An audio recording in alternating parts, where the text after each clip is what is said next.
Hi everyone, welcome to my channel. I am Paula. Today I'm going to be making a keto-friendly casserole. This is a casserole that I am making actually for the first time today. I have not made this before. People are starting to get their harvest from their gardens this time of the year. And I know squash usually comes in a little bit later for some people, but I have some squash here that I want to use up in a casserole. I decided to look online and find some inspiration. I came across quite a few squash casserole recipes that were not keto friendly, using those ideas for inspiration, but I'm going to be creating my own. This casserole is not going to be a side dish. This is going to be a dinner because I bought a rotisserie chicken today and I'm going to shred it up and I'm going to put it in the casserole. So I'm going to go ahead and set up and show you how I plan on making this casserole for today. I'll see you over at the counter. So the first thing that I'm going to do, I have my oven preheated to 400 degrees. I want to semi-cook the squash, just soften them up a little bit, and the onions. And I have about 1.5 pounds of squash here. It was 2 squash. I'm going to type out the recipe over on my website if it turns out good. And all the measurements will be over there.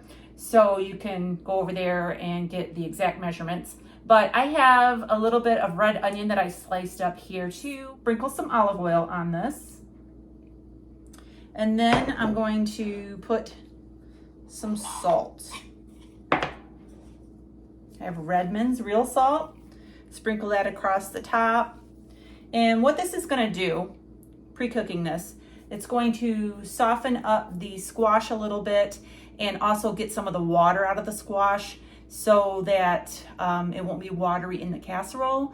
When I get it out, you'll see there'll be water in the pan and I will just have to drain it. It will help keep the casserole from getting too watery. So I'm gonna go ahead and put these in the oven for 20 minutes at 400 degrees.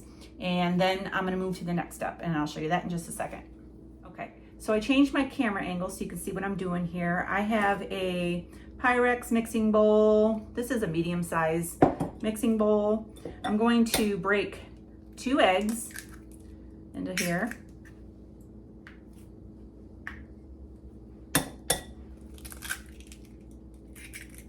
I'm going to whisk these eggs. Eggs are great in casseroles because they really help hold everything together, and they also are good for you. You get plenty of added protein and fat. About 1/2 cup of sour cream. This is a 1/4 cup measuring cup.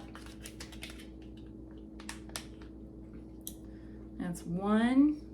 I gotta set this down.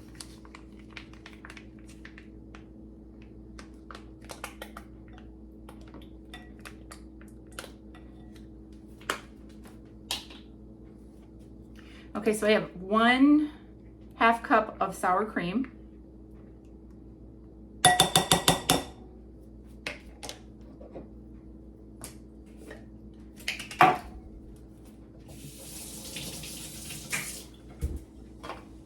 I had to rinse my spatula.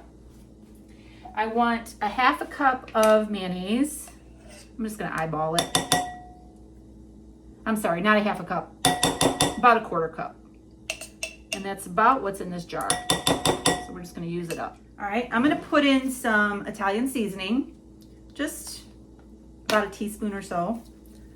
I like Italian seasoning because it's a good mixture. All right, I'm gonna give this a little bit of a stir.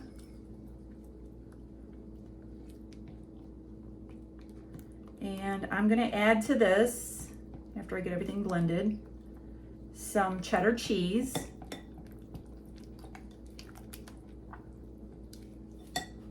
I have about 4 or 5 ounces of cheddar cheese here. This is Tillamook cheddar cheese that I shredded myself, my little fancy grater.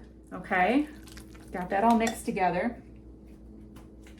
Now I have some shredded rotisserie chicken. I just got this from Meijer this morning and I shredded it up. This is about 2 cups of chicken. I saved the chicken legs. We could eat those for a snack later on.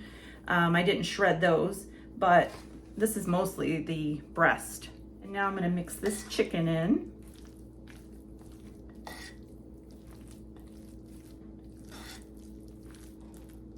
And when my squash is done baking in the oven, I'm going to be back and show you the next step. So the squash is getting ready to come out of the oven in about 3 minutes. So I'm gonna make a topping for my casserole. I like my casseroles to have a crunchy topping. I don't use crackers, I don't use breadcrumbs or anything like that. I use pork rinds and Parmesan cheese. And I already have some in this bag that I had made up when I was making some breading for something. So I'm gonna use this. All this is crushed pork rinds. I just put them in this bag. You can see where I beat up this bag. I put my pork rinds in a Ziploc baggie, and then I use a meat tenderizer and I crunch them up into crumbs. And then I add Parmesan cheese, grated Parmesan cheese, and seasoning. And that's what's in here. So I'm gonna use some of this for my topping. Not sure if I want to use all of this or not. I think this might be enough here. I have some melted butter here. There's about 2 tablespoons of butter.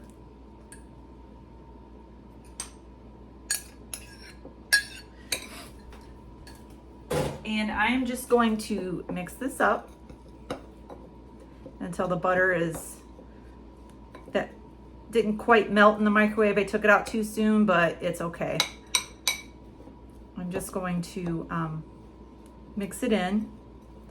And this is gonna go on top once I combine my squash with my cheese mixture over here.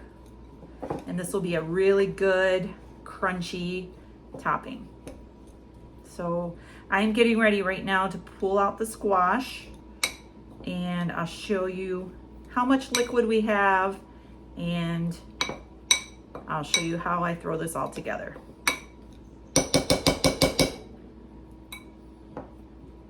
All right, I'll be back. So here's the squash, onions. You can see there's some liquid in here. I need to drain that off. Let this cool down for a few minutes and I'll be back.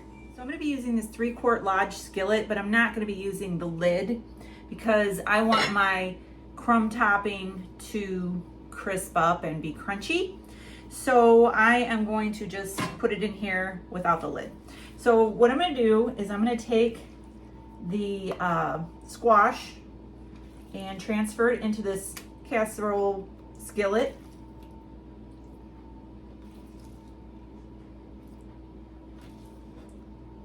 I blotted the tops of these squash off with a paper towel because I wanted to get more moisture out of them.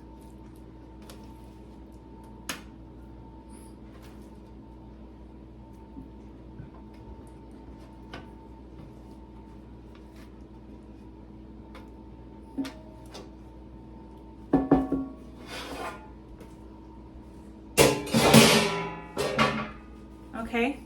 Also, I don't know if I mentioned this, but I did spray this with some avocado spray, the inside of the skillet. I'm gonna take this cheese mixture that we made earlier with the chicken, and I'm gonna pour it in here.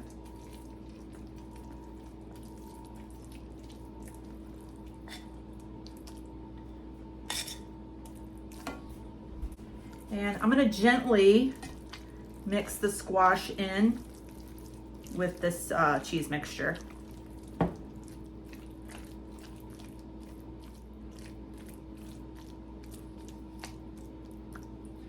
Okay, now I'm gonna take my crumb topping that I made and I'm just gonna sprinkle it all over the top.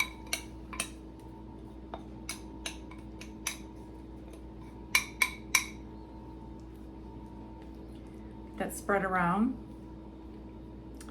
And I am going to put this in the oven. I reduced the temperature of the oven to 375 degrees. I did have it on 400 for the squash, but I did want to turn it down. So it's at 375 now.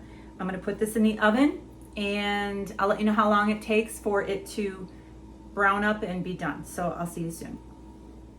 Okay, so I just pulled this out of the oven and it looks delicious. I can't wait to try it. It's still super hot and bubbly.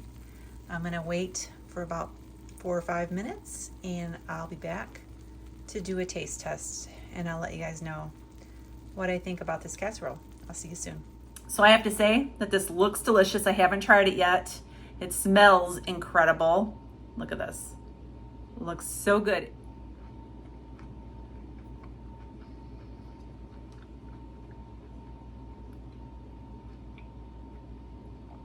Yummy. Wow. That is very good.